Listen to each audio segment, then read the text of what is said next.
નમસ્કાર એચકે ન્યૂઝમાં આપનું સ્વાગત છે। હું છું આપની સાથે કૃપાલી પરમાર। હવે જોઈએ આજના મુખ્ય સમાચાર। જાંબુઘોડા પંથકમાં લાંબા વિરામ બાદ વરસાદ વરસતા ધરતીપુત્રો ડાંગર રોપણીમાં જોતરાયા। જાંબુઘોડા પંથકમાં મેઘમહેર થતાની સાથે જ ધરતીપુત્રો ડાંગરના ધરુની રોપણીમાં વ્યસ્ત બન્યા।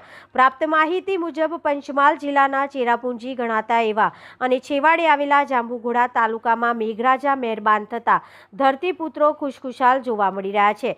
મુખ્ય પાક ગણાતા ડાંગરના પાકના ધરુની રોપણીમાં જાંબુઘોડા પંથકના ખેડૂતો આજે બુધવારના રોજથી વ્યસ્ત બન્યા છે। જ્યારે પાણી ભરેલા ખેતરોમાં ખેડૂત પરિવાર ઉમંગ અને ઉત્સાહથી ડાંગરની રોપણી કરી રહ્યા છે। દક્ષિણ ગુજરાતને ધમરોડ્યા બાદ હવે મેઘરાજાએ મધ્ય ગુજરાતમાં પણ રી એન્ટ્રી કરી છે। ત્યારે પંચમહાલ જિલ્લાના છેવાડે આવેલા જાંબુઘોડા નગર અને તાલુકાના ગ્રામ્ય વિસ્તારમાં પણ લાંબા વિરામ બાદ સારો એવો વરસાદ વરસતા ધરતીપુત્રોના પાકને જીવતદાન મળ્યું છે।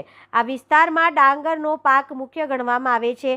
ડાંગરના પાક માટે 20 થી 25 દિવસ પહેલા ધરું લાવવા માટેનો એક ક્યારો તૈયાર કરવામાં આવે છે અને ત્યારબાદ તે ધરું રોપણી લાયક થયા બાદ તેને ઉપાડીને પાણી ભરેલા ખેતર જેને ચાયડા પણ કહેવાય છે તેમાં એ ઉપાડેલા ડાંગરના ધરુને રોપવામાં આવે છે। આજે વહેલી સવારથી જ હાથ તાળી દીધેલા મેઘરાજાએ પધરામણી કરી હતી।